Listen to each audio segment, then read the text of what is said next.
ว่าผมจะมาแชร์เพื่อนใหม่แบบที่ไม่รู้จัก Runpod นะว่า Runpod คืออะไรก็หลักๆ Runpod มันเป็นเว็บหนึ่งที่เขาสามารถให้เราเช่าคอมพิวเตอร์ที่มีการ์ดจอแรงๆอะไรเงี้ยสำหรับเหมาะกับคนที่เล่นกับพวก AI เนาะบางคนคอมที่บ้านอย่างผมแล็ปท็อปที่ผมใช้อยู่อัดวิดีโอเนี่ยจริงๆก็เป็น MacBook รุ่นเก่าแหละคือมันคงไม่รองรับพวกโมเดลผมก็เลยมาใช้พวก Service Cloud Service เนาะหรือไม่บางคนที่บ้านก็มีคอมแหละแต่ว่าคอมไม่แรงพออยากจะทดลองอะไรแบบเจนวิดีโออะไรเงี้ยบางทีเราอยากทดลองโมเดลใหม่ๆนะเราก็สามารถมาเช่าคอมพิวเตอร์ได้ก็ราคาก็ไม่ค่อยแพงมากก็ตกชั่วโมงละ10 ถึง 20 บาท30 บาทก็แล้วแต่เครื่องด้วยนะบางเครื่องอาจจะตกเป็น$1ใช่ไหมก็30-40 กว่าบาทต่อชั่วโมงก็ส่วนใหญ่ในเว็บผมพวกวิดีโอที่สอนการใช้ Comfy ไว้นะอย่างตัวอย่างอันนี้ลองเพื่อนๆลองกดสมมติอันนี้ซึ่งผมมีทุกเรียกว่าผมมีลิงก์ที่ผมจะแปะบอกว่าเช่าอยู่บน Runpod อะไรเงี้ยลิงก์เนี่ยซึ่งลิงก์นี้ก็เป็นลิงก์ Affiliate นะเพื่อนๆสามารถกดแล้วก็มีโอกาสลุ้นรับประมาณ$5-500บน Runpod นะเป็นเครดิตเอาไว้ใช้ในการเจนนู่นนี่นั่นเนาะเพื่อนๆก็ลองกดลิงก์นี้ได้เลยซึ่งสมัยที่ผมก็กดมาจากเว็บฝรั่งจำได้ผมก็เนี่ยมันบอกเนี่ยถ้าคุณได้โบนัสคือมันเป็นลิงก์เรียกว่า Affiliate นะผมก็คือเพื่อนๆกดก็เพื่อนๆไม่ได้เสียอะไรแต่มีโอกาสลุ้นได้ตรงนี้สำหรับใครที่อยากจะใช้ก็สามารถลุ้นรับ$5-500นะก็มีโอกาสซึ่งตอนนั้นผมก็ได้แค่$5นี่แหละไปกดมาจากลิงก์ฝรั่งจะไม่ผิดสมัยรุ่นผมนี่มันให้โอกาสแค่$100เองเดี๋ยวนี้ขึ้นมา500แล้วแต่ว่าครั้งแรกนะเขาบอกว่าให้เราเติมอย่างน้อย$10นะบน Runpod เอาเพื่อนๆกดเคลมโบนัสนู่นนั่นเนาะลองดูแล้วกดsign up ก็คงใช้Google อีเมลอะไรก็ว่าไปนะอย่างของผมนี่ผมเคยสมัครเรียบร้อยแล้วนะก็ผมก็จะล็อกอินได้เลยส่วนบางคนวิธีเติมตังค์นะเพื่อนๆกดตรงนี้นะมันก็คงจะมาขึ้น150-200นี้เพื่อนๆไม่ต้องไปจ่ายเยอะๆก็ได้มากดออเตอร์หลอกขั้นต่ำ$10ขั้นต่ำตรงนี้ออเตอร์ก็อันเนี้ยแหละเราก็สามารถใช้เช่าได้แล้วคือตกเรียกว่าเลยถ้าเช่า$1มันก็คงเช่าได้ประมาณ2-3 ชั่วโมงอะไรประมาณนั้นเนาะก็ถือว่าไม่แพงมากสำหรับแลกมาด้วยกับคอมแบบคุณภาพแรงๆอะไรเงี้ยถ้าเพื่อนๆเสร็จก็กดนู่นนี่นั่นจ่ายตังค์ไปก็ว่าไปแล้วเราก็จะมีเครดิตเอาไว้ใช้ตรงนี้นะเอาไว้เจนส่วนแท็บอื่นๆบน Runpod ก็ส่วนใหญ่เพื่อนๆสามารถมาเซตติ้งมาอะไรตรงนี้ได้ด้วยมาเช็คมาอะไรมาเปลี่ยนข้อมูลส่วนตัวซึ่งส่วนใหญ่เราจะใช้กันก็คือพอร์ตนี่แหละตรงนี้ก็คือไว้เช่าเพื่อนๆมีเติมตังค์ตรงนี้มี$10เรียบร้อยแล้วนะก็เข้ามาตรงพอร์ตซึ่งเซิร์ฟเวอร์ของRunpodมันเพื่อนสังเกตมีคอมพิวเตอร์เนี่ยเยอะแยะมากมายเลยแล้วก็มีสเปคนู่นนี่นั่นการ์ดจอก็การ์ดจอเทพๆเลยแล้วก็ตรงนี้ก็คือราคาต่อชั่วโมงแล้วก็ส่วนใหญ่เราต้องการ GPU เนาะคือกราฟิกการ์ดตรงนี้เอาคอมที่มีกราฟิกการ์ดเอาไว้เจนวิดีโอไว้เจนเพลงไว้เจนอะไรก็ว่าไปแล้วก็มันก็จะมีเซิร์ฟเวอร์2แบบ Secure กับแบบ Community แบบนี้คนจะแย่งกันใช้เยอะ เพราะว่าราคามันถูกซึ่งตัวดีๆอย่างอันนี้0.34 ต่อชั่วโมงแต่ว่าผมก็ไม่ค่อยแนะนำให้ใช้นี้เพราะว่าแรมมันน้อยนะส่วนใหญ่ก่อนจะมาใช้เราจะมาเลือกตรงนี้ด้วยก็คือAddition Filter นี้กดอันนี้เนาะเราก็จะมาเลือกCUDA เนี่ยสำคัญเราต้องส่วนใหญ่ Comfy UI หรือพวกโมเดลที่เราใช้เจนรูปภาพรองรับ12.6 ถึง 12.8 โดยประมาณหรือไม่12.4เพราะงั้นส่วนใหญ่ผมเลือกอันใหม่ล่าสุด12.8 ก็คือใช้ได้หมดมันรองรับค่อนข้างครอบคลุมแล้วมันจะวิ่งไปหาคอมพิวเตอร์ที่รองรับCUDA เวอร์ชันนี้ตอนนี้ก็คือแรมเครื่องส่วนใหญ่ผมจะชอบประมาณ80อย่างน้อยซึ่งสังเกตดีๆเรามีตัวนี้4090 0.34นี่คือ10 กว่าบาทต่อชั่วโมงคุ้มเลยเนี่ยที่เหลือก็ไม่ต้องเซตอะไรละเพราะงั้นส่วนใหญ่ผมจะหาที่ราคาประมาณ 0.3 ต่อชั่วโมงประมาณนี้โชคดีวันนี้มี โอเคงั้นก็จิ้มไปเลยสมมติเรากด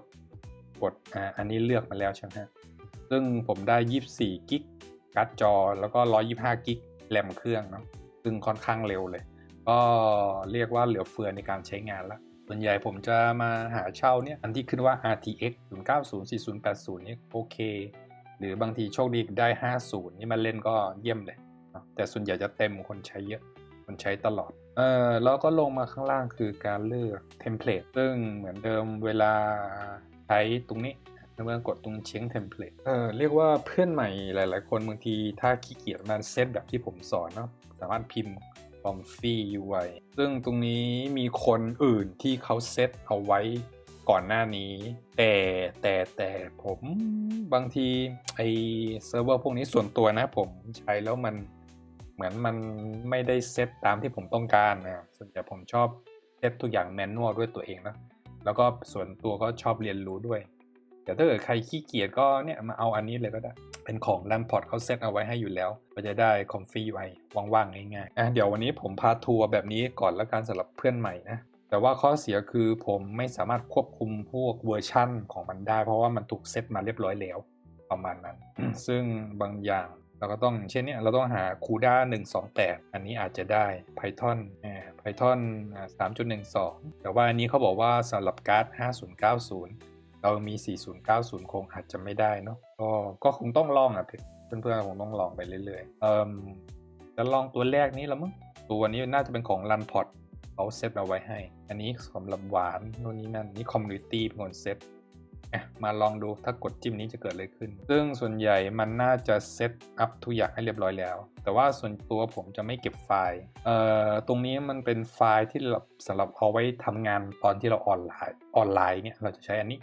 ซึ่ง150กำลังดีแต่ว่าอันนี้จะเป็นแบบเวลาเรากดหยุดหรือไม่ใช้งานเซิร์ฟเวอร์เราจะเหมือนเช่าพื้นที่ประมาณ50 จิกะไบต์ซึ่งตรงนี้มันคิดตังค์ตกรายเดือนอยู่ที่ประมาณ$10โดยประมาณเนาะซึ่งส่วนตัวพอผมทำงานเสร็จผมจะเซฟลงเครื่องผมเลยเซตตรงนี้เป็น0ที่เหลือก็ไม่ต้องเซตเลยเพราะว่าเขาทำมาให้เรียบร้อยแล้วเห็นไหมสามารถกดตรงนี้ได้เลยโอเวอร์ไลน์ก็มาดูราคาตรงนี้เดี๋ยวเขาจะสรุปเนี่ยรันพอร์ตนี่คือเวลาตอนที่เราใช้งานตอนที่เราเปิดรันเซิร์ฟเวอร์มันจะราคานี้แต่ราคานี้มันจะชาร์จเรื่อยๆนะลองเครื่องคิดเลข 0.021 USD to เรียกว่าต่อชั่วโมง 0.66 บาทนะ 0.66คูณ24วันหนึ่งวันละ15 บาทประมาณเพราะงั้นถ้าคูณ30เดือนละ475 บาท นั่นคือแค่ค่าเก็บไฟล์นะเวลาเรายังไม่ใช้งานนั่นเป็นเหตุผลว่าทำไมตรงเนี้ยส่วนตัวผมไม่ได้ตรงนี้มาตรง edit ตรงนี้ฮะผมจะไม่ใช้มันเพราะผมรู้ว่าผมจะไม่เก็บไฟล์นะผมเอาแค่เนื้อที่เอาไว้ทำงานก็พอละอันบนคือ150ประมาณนั้นครับส่วนนี้ก็คือเป็น remote terminal ไอ้ตรงนี้เราไม่ต้องใช้ก็ได้แต่เพื่อนๆต้องติ๊กนี้ด้วยนะถ้าเกิดไม่ได้ติ๊ก Jupyter นี่เราต้องใช้เพราะงั้นเนี่ยค่าเสียหายตอนนี้เราก็อยู่ที่ประมาณ 0.34021 ต่อชั่วโมงแค่นั้นเองก็คือประมาณ10 บาทต่อชั่วโมงโดยเฉลี่ยแล้วก็กดปุ่มเนี่ยด้านล่างสุดเพื่อ deploy ซึ่งไอ้ตรงนี้เราเรียกว่าเราไม่ต้องทำอะไรเลยเพราะว่าเซิร์ฟเวอร์เขาน่าจะเซตให้เราทุกอย่างอันนี้ก็สะดวกดีสำหรับเพื่อนใหม่นะลองดูแล้วหน้านี้จะเป็นหน้าเหมือน control server นะตรงนี้คือเซิร์ฟเวอร์คอมพิวเตอร์ที่เราเพิ่งเช่ามาเมื่อกี้ด้วยการ์ดจอ4090แรม24กิกตรงนี้เดี๋ยวก็รอให้เขารุ่นนี้นั่นสักพักซึ่งตรงนี้เรามีแท็บตรงนี้ก็คือเป็นข้อมูลต่างๆอันนี้ผมไม่แน่ใจมีอะไร something wrong runtime error ก็คือหลักๆตรงนี้มันควรจะเป็นสีเขียวแต่นี่แหละเป็นเหตุผลที่ทำไมผมเซตด้วยตัวเองเพราะว่าผมไม่สามารถควบคุมได้เลยว่าเขาเซตอัพมายังไงก็ถ้าเจออย่างนี้ส่วนใหญ่มัน error ทำอะไรไม่ได้ทางที่แก้คือกดปุ่มเนี้ย terminate เนาะก็ terminate คือการลบไม่ใช้เพราะงั้นมันจะได้ไม่ต้องคิดเงินคือเราไม่เรียกว่าไม่ใช้เซิร์ฟเวอร์นั้นเราก็มาใหม่เนาะมาที่หวังว่าเซิร์ฟเวอร์ตัวนั้นอยู่ให้เราใช้ไม่ค่อยได้ โอเค80ถูกไหมโอเคยังอยู่4090ก็หลักๆเนี่ยผมจะมาใช้วิธีเช็คเทมเพลตตรงนี้ซึ่งผมจะเซตอัพด้วยตัวผมเองนะเป็นเรียกว่าแมนนวลแล้วกันถ้าใครดูวิธี install config ไว้กับผมบ่อยๆเพื่อนๆก็จะรู้เนาะ ก็นี่คือหน้าบ้าน GitHub ของผมเดี๋ยวผมจะทิ้งลิงก์นี้ไว้ให้เพื่อนๆสามารถกดมาได้เลยก็คือเว็บGitHub Learn to Comfy ไว้นะผมมีไฟล์สคริปต์อันนี้เอาไว้ install Comfy ไว้งั้นเดี๋ยวเรามาลองต่อกันใหม่นะก็เหมือนเดิมก่อนจะมา Security Cloud ผมก็จะย่องไปดู Community Cloud แล้วก็เซตตรง Additional Filter นี่เลือก CUDA 12.8 เลือกแรมเครื่องสัก80แล้วก็มาส่องดูวันนี้โชคดีผมมี4090ใช้ผมก็จิ้มตรงนี้เลยแต่สมมติตรงเนี้ยมันเขียนว่า unavailable หมดเลยนะฮะก็ไม่ต้องเสียใจเราก็มาลองส่องหน้า Secure Cloud ก็ได้ก็ใช้ได้เหมือนกันแต่อาจจะแพงนิดหน่อยก็เหมือนเดิมเลื่อนมาที่ประมาณ24 กิกแรมแล้วเลือกฟิลเตอร์เลือก 12.8 เลือก 80ก็4090ว่าอันนี้มันราคาประมาณ 0.5 แพงกว่าหน่อยหนึ่งซึ่งส่วนใหญ่มันจะเขียวแต่ว่ามันแพง$2เนี่ยผมไม่ใช้เลยอาจจะถ้าไม่มีจริงๆผมก็จะใช้อันนี้แหละโดยประมาณหรือไม่อันนี้ก็โอเค 0.8 ค่อนข้างแพงแต่ว่าทำไงได้เนาะกลับไปดูบางทียังอยู่ไหมกลับมา Community Cloud ก็คือมันจะถูกกว่าแต่ว่ามันอารมณ์เหมือนเราต้องแชร์คอมกับชาวบ้านด้วยเหตุประการฉะนั้นมันก็เลยแพงกับถูกตักกันเครื่องนี้ยังอยู่เรามาเซตอันนี้กันต่อนะก็ผมจะใช้ตัวเซิร์ฟเวอร์4090ใช่ไหมราคา $0.34 ต่อชั่วโมงก็ตก10 กว่าบาทแล้วก็มันลงมาข้างล่างเนี่ยตรง configuration change template ตรงนี้แล้วก็มาเลือกอันเนี้ย run port ที่เขียนว่า PyTorch 2.8 อันนี้เท่าที่ทดสอบก็รองรับโมเดลใหม่ๆได้หมดละเวอร์ชันตรงนี้ก็ไม่มีปัญหายังไม่มีปัญหานะฮะณวันนี้ต้นปี 2026 แต่อนาคตก็ไม่แน่พอเรามาเปลี่ยนเป็นเนี่ย PyTorch 2.8 แล้วเห็นไหมแล้วเราก็จะใช้ CUDA 12.8 อันเดียวกับที่เราเซตตรงนี้ CUDA นี่คือสำคัญ CUDA 12.8 มันต้องตรงกับไอ้เทมเพลตอันนี้มันเป็นเหตุผลทำไมผมใช้ 2.8 แล้วก็มากดปุ่ม edit ตรงนี้ก็เหมือนเดิมตรงนี้เราก็จะมาเซตพื้นที่ทำงาน150 จิกส่วนใหญ่ผมจะลบเหลือ0เพราะผมไม่เซฟบนเซิร์ฟเวอร์แล้วเราก็มาเพิ่มพอร์ตตรงนี้พิมพ์เครื่องหมายคอมมาเป็นวรรคก็8188แค่นี้เองเนาะนี่คือสิ่งที่เราต้องการพอร์ตแรกคือของ Jupyter อันหลังคือของ Comfy ไว้ที่เหลือไม่ต้องไปยุ่งอะไรกับมันละแล้วกด Save Overwrite แล้วก็เหมือนเดิมราคานี้ก็ตกอยู่ที่ประมาณ10 กว่าบาทต่อชั่วโมงนะก็ไม่แพงมากแล้วก็กด deploy ที่เหลือก็มาลุ้นว่าเซิร์ฟเวอร์มันจะเด้งไหมถ้ามันขึ้นมาส่วนใหญ่ผมจะวิ่งมาที่ดูที่ล็อกถ้ามันเขียนบรรทัดสุดท้ายเขียนว่า ready to use สัญญาณที่ดีแล้วนี้เขียนว่า begin โอเคแล้วแต่เมื่อกี้ถ้าเพื่อนๆเห็นไหมมันเขียนว่า syntax error บลาบลาบลา error นู่นนี่นั่นให้กด terminate แล้วไปเปลี่ยนเครื่องใหม่ประมาณนั้นก็ที่อื่นก็ไม่มีอะไรนี้ก็เป็นแค่ข้อมูลของเครื่องเซิร์ฟเวอร์อันนี้ที่เราใช้สิ่งสำคัญคือ connect เมนูแรกอันนี้ก็คือเราต้องรอให้ Jupyter เป็นเขียวๆก็คือโอเคมันทำงานได้แล้วส่วนในนี้ยังสีเหลืองก็ไม่เป็นไรปล่อยมันไปเพราะเรายังไม่ได้ set up config ไว้ก็มากดตรงนี้ Jupyter ก็ที่เหลือก็คือรอให้มันขึ้นสัญลักษณ์แบบนี้ก็คือใจชื้นแสดงว่า Jupyter มันทำงานแต่บางครั้งเนาะไอ้ตรงหน้า Jupyter เนี่ยมันหน้าจอขาว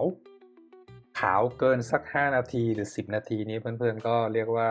ไปหาเซิร์ฟเวอร์ใหม่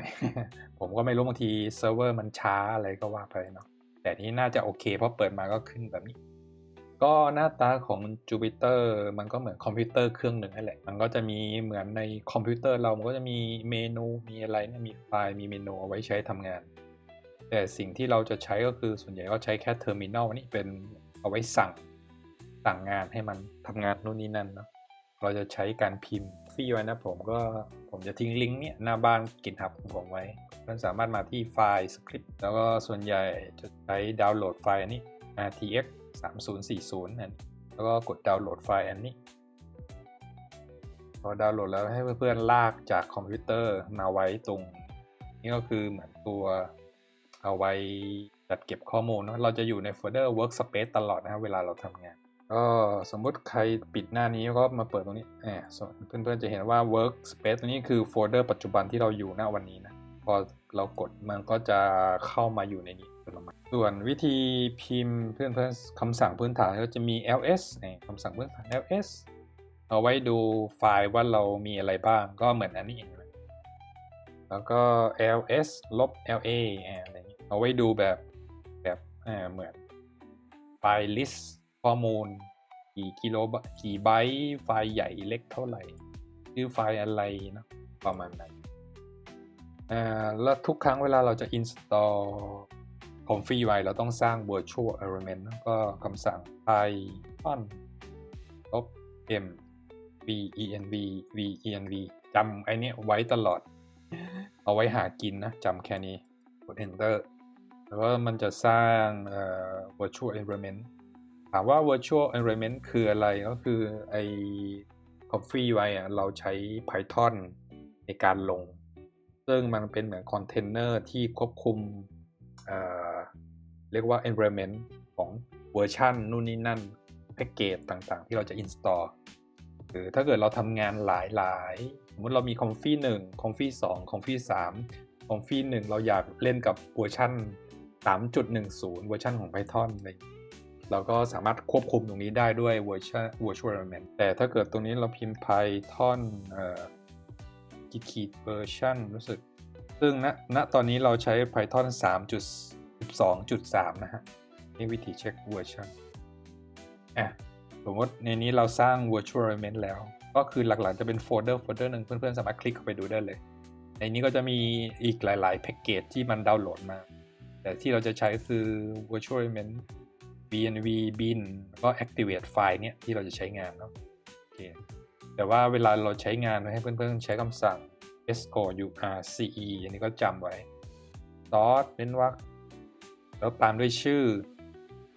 กดตัว v ตัวเล็กทีหนึ่งแล้วกดแท็บมันจะ auto complete ชื่อให้เราดับเบิลคลิกเช็คได้แล้วก็โฟลเดอร์ต่อไปก็คือ bin ก็เหมือนเดิมกดตัว b เล็ก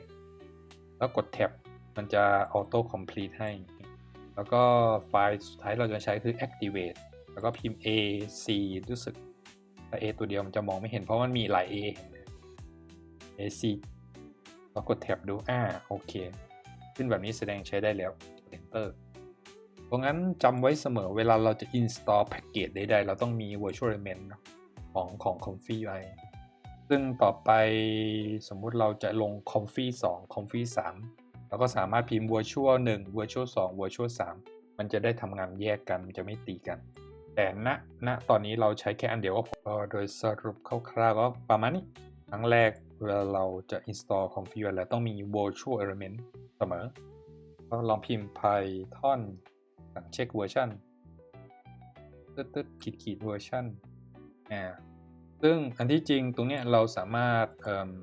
ซึ่งเราจริงๆเราลงได้หลายเวอร์ชันแต่ผมคงไม่พูดเนาะคลิปนี้สำหรับเพื่อนใหม่เดี๋ยวจะงงโอเค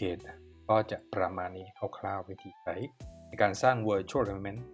แล้วก็คำสั่งต่อไปก็คือเราจะรันสคริปต์ที่ผมใช้นี่คือสคริปต์ที่ผมเซตเอาไว้ละถ้าเพื่อนๆกดดับเบิลคลิกเพื่อนๆจะเห็นข้อมูลที่อยู่ข้างในเนี่ยก็จริงๆก็คือคำสั่งที่เราทำไปทีละขั้นเราก็ต้องพิมพ์แบบนี้ทีละครั้งนะผมแค่ทำมาให้มันทำลงได้ทันทีโดยไม่ต้องมาพิมพ์ทีละอันเนาะก็คือลง custom manager อะไรให้ด้วยก็พิมพ์คำสั่งbash bash กดi ตัวเล็กอันแรกแล้วก็กดแท็บมันจะพิมพ์ชื่อ auto complete ให้นะอะไรประมาณนี้แล้วกด enter ที่เหลือก็เราก็จะได้ config ไว้แบบเรียกว่าแป๊บเดียวได้นะคือถ้าใครทำบ่อยๆเซตตรงนี้แค่ไม่เกิน5นาทีก็เสร็จแล้วก็แต่ว่าคลิปนี้ผมเอามาแชร์สำหรับเพื่อนใหม่เนาะใครที่ไม่รู้จักรันพอร์ตไม่รู้ว่ามันเรียกว่ามันดูน่ากลัวมันสำหรับเพื่อนใหม่บางคนที่เฮ้ยมันเหมือนเป็นโปรแกรมเมอร์เป็นแฮกเกอร์มีข้อความวิ่งอะไรเยอะแยะเนาะก็อย่าไปสนใจมันไอ้ตัวนี้มันจริงๆมันคือแพ็กเกจที่เราเหมือนเรา install Windows เรา install ไฟล์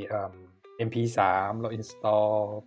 โปรแกรมต่างๆแล้วเราก็มีไฟล์ install แล้วจะมีตัวหนังสือนู่นนี่นั่นวิ่งมันก็เหมือนกันโอเครันพอร์ตมันใช้เซิร์ฟเวอร์ที่เรียกว่า Linux ก็เป็นระบบปฏิบัติการอย่างหนึ่งนะที่เขาใช้ในการเทรนโมเดลใช้กับ เรียกว่า AI นู่นนี่นั่นเนาะคือสิ่งที่เราต้องรู้พวกนี้ก็คือคำสั่งพื้นฐานพวกนี้แหละแล้วก็ลองสังเกตแพ็กเกจต่างๆเห็นไหมพวกนี้นี่คือแพ็กเกจที่มันกำลัง install เข้ามาให้ซึ่งมันมี TQDM Spicy Safe Tensor ไอ้พวกนี้เป็นเหมือนในแพ็กเกจมันเป็นเหมือนโค้ดที่เขาเขียนเสร็จเรียกว่าสำเร็จรูปมาให้เราแล้วเรามีหน้าที่ install มาใช้ได้เลยนะตอนนี้มันเราบอกว่ากำลัง install Custom Manager โอเคพอเพื่อนๆเห็น2บรรทัดแบบนี้แสดงว่าตอนนี้ Config มัน install เสร็จเรียบร้อยแล้วก็คำสั่งที่เราใช้ต่อไปเพื่อนๆสามารถ copy ตรงนี้ได้เลย python main.py -listen กด copy นี้ก็ได้แล้วก็ส่วนใหญ่ตรงนี้ผมเวลามัน install เสร็จผมชอบพิมพ์คำสั่ง clear เพื่อเคลียร์หน้าจอให้มันสะอาดเพื่อนๆก็เหมือนเดิมกด ls ลองดูมีไฟล์อะไรบ้างตอนนี้เรามี1โฟลเดอร์เป็นสีฟ้าอ่อนนะถ้าไฟล์ธรรมดาจะเป็นสีดำพิมพ์ ls -la ก็ดูแบบเรียกว่าดูแบบเป็น list อย่างนี้ซึ่งไอ้ข้างหน้านี้จะเป็นเหมือนพวกเรียกว่าเป็น permission นู่นนี่นั่นเราไม่ต้องไปสนใจเรารู้ว่าเราต้องการไฟล์อะไรแบบนี้ก็พอแล้วคำสั่งต่อไปที่เราจะใช้คือคำว่า cd เหมือนเป็นการเอาไว้เปิดโฟลเดอร์เพราะงั้นในนี้เราอยากเข้าไปในโฟลเดอร์ config ไว้นะแล้วก็ต้องพิมพ์ชื่อตัวใหญ่ตัวเล็กต้องให้เหมือนกันนะ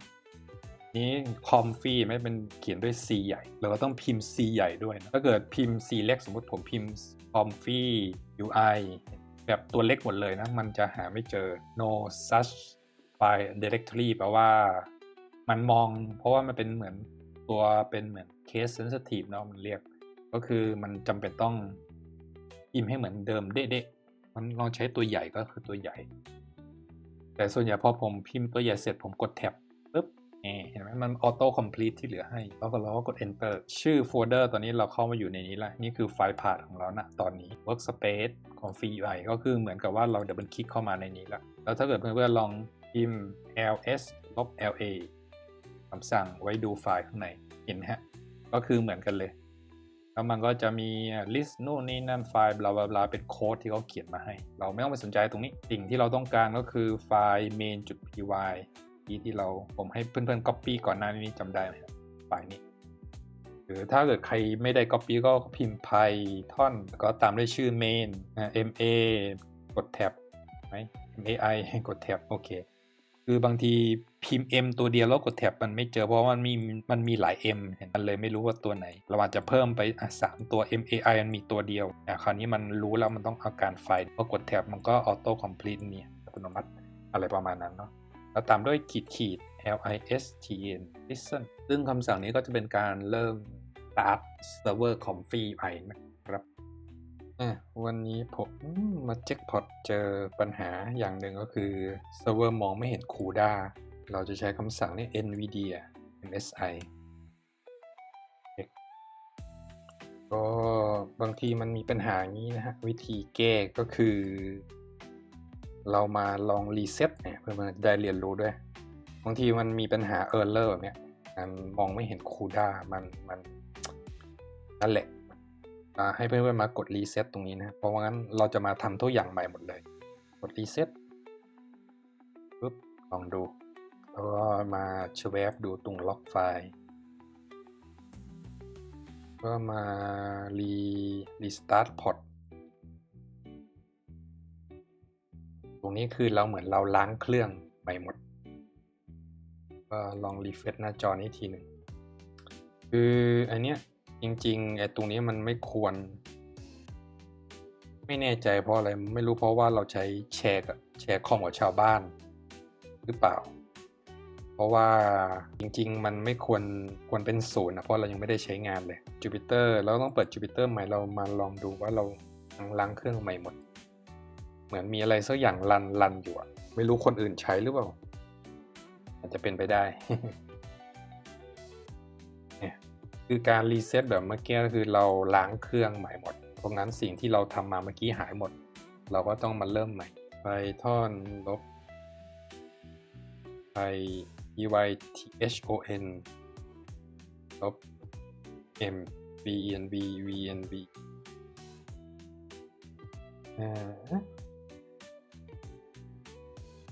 ต dot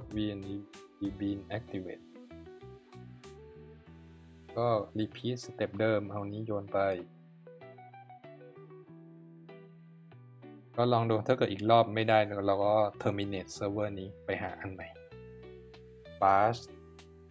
ตามด้วย install ก็ทุกอย่างเหมือนเดิมนะพอเราทำเป็นแล้วเราก็ทำเป็นสเต็ปเดิมไม่มีอะไรละก็คือสำคัญอย่าลืมสร้าง virtual element แล้ว activate เป็นเองคำสั่ง2อันแรกแล้วก็3อันแรกเนี่ยเพื่อนๆต้องจำไว้ทำบ่อยๆเดี๋ยวก็จำเนาะไปเรื่อยๆก็ที่เหลือก็มาลองลุ้นดูว่าเซิร์ฟเวอร์นี้มันจะมีปัญหาไหมเพราะผมงงตรงเนี้ยการ์ดจอมันวิ่งไปที่ 62% ไม่รู้ใครใช้เซิร์ฟเวอร์นี้อยู่แบบ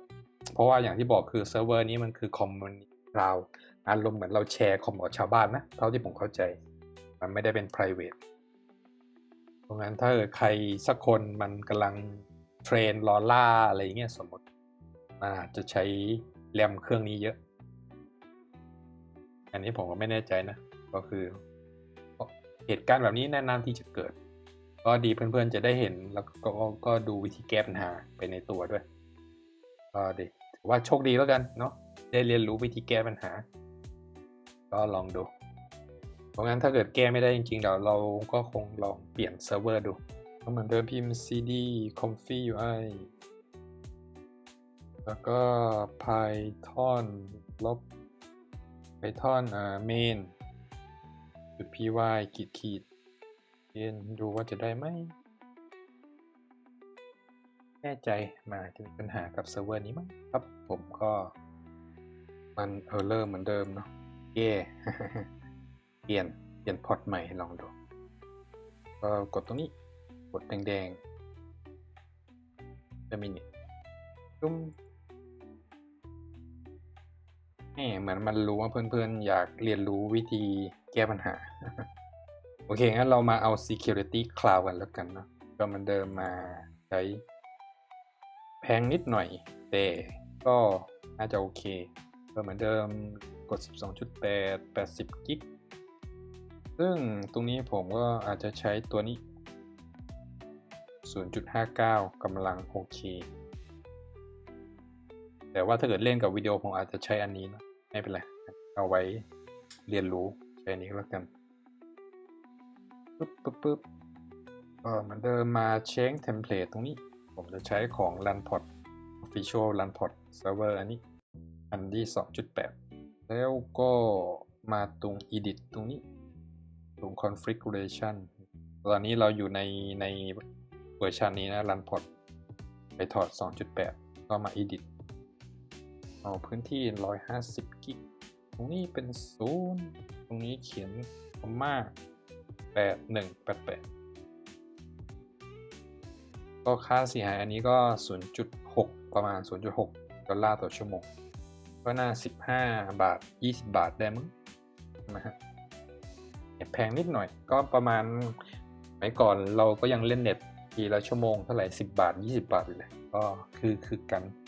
มาลองเซิร์ฟเวอร์เช็คเหมือนเดิมเช็คล็อก ready to use system อันนี้ begin โอเค connect Jupyter เป็นสีเขียวเหมือนเดิมกด Jupyter เนาะก็เป็น repeat สเต็ปเดิมเลย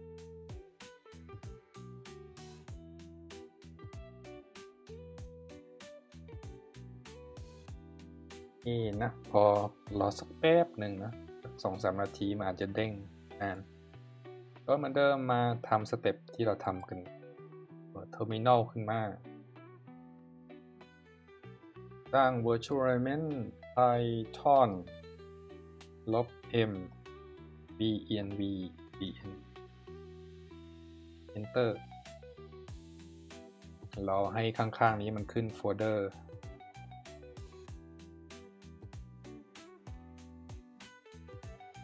แล้วก็พิมพ์ sourceตามด้วยชื่อโฟลเดอร์ venv ก็ bin แล้วก็ activate activate เพราะงั้นเราต้องมีอันนี้นำหน้าเสมอนะครับเวลา install config อย่าลืมไม่งั้นเจงกระบงมันไม่ให้ผ่าน แล้วก็ลากไฟล์นี้มาที่เราเคยดาวน์โหลดเอาไว้แล้วพิมพ์คำสั่ง bash bash ตามด้วย install ก็จะได้โฟลเดอร์ config UI แต่ตอนนี้มันกำลังดาวน์โหลดแพ็กเกจนู่นนี่นั่นแล้วก็ความเร็วของเซิร์ฟเวอร์นี้อยู่ที่ประมาณ100 ถึง 200 เมกะบิตper second เมกะไบต์เขาเรียก MB เมกะไบต์จำไม่ได้แล้วเขาเรียกอะไรนั่นแหละก็ถือว่าเร็วแต่ถ้ามันเขียนเป็น KB หรือกิโลนี้ให้เพื่อนๆปิดเซิร์ฟเวอร์นี้เหมือนเดิมไปหาเซิร์ฟเวอร์ใหม่นะครับเพราะมันช้าเกินไปแต่ถ้าเป็น MB ก็กำลังโอเคเร็วอยู่ในการดาวน์โหลดไฟล์นู่นนี่ หรือบางทีมันดาวน์โหลดแค่2-3 MB นี่ผมก็เปลี่ยนนะเพราะมันช้าเกินโอเคพอมาถึงตรงนี้น่าจะเหมือนเดิมโอเคเห็นไหมมาแอปร้อน เซิร์ฟเวอร์นี้มันไม่มีเมมโมรีไม่ได้วิ่งค้างแล้วน่าจะผ่านนี่ก็เหมือนเดิมกดเคลียร์ก็ให้มันสะอาดตาปุ๊บเคลียร์หรือไม่ก็มีอีกคำสั่งอยากให้เพื่อนดูก็คือ pip แล้วก็ list นี่คือแพ็กเกจที่เรา install ทั้งหมดโน่นนี่นั่นในการใช้ใน config UI เรื่องนี้พวกที่สำคัญคือพวก CUDA พวก NVIDIA อะไรพวกนี้แหละอันนี้พอเป็นรูปเป็นกระใสแล้วก็ถอด Vision ถอด Audio อันนี้ก็คือสำคัญคือในตัวไฟล์เนี่ยไฟล์ install เนี่ยผมเซตเอาไว้ให้มันลง CUDA 2.6 นะฮะ 1.2.6 แต่เซิร์ฟเวอร์เรามาซัพพอร์ตถึง 1.2.8 ประมาณนั้นเพราะงั้นลงได้ไม่มีปัญหาก็เราก็เหมือนเดิมเราต้องพิมพ์ cd config UI folder แล้วก็พอเราอยู่ในโฟลเดอร์นี้ก็พิมพ์ python main.py listenปึ๊บ enter น่าจะไม่มีปัญหาแล้วเซิร์ฟเวอร์นี้หวังว่านะครับโอเคไม่มีปัญหาละซึ่งตรงนี้มันเห็น IP address แบบนี้แสดงว่ามันเซิร์ฟเวอร์เรารันแล้วให้เพื่อนๆกระโดดมาหน้า run pod รออันนี้ให้เป็นสีเขียวนะไอของ port 8188นี่คือของ config UI แล้วกดจิ้มได้เลยเท่านี้เราก็จะมีตัวเซิร์ฟเวอร์เอาไว้เจนรูปภาพหรือเจนวิดีโอเจนเสียงเจนเพลงเจนได้อะไรก็ได้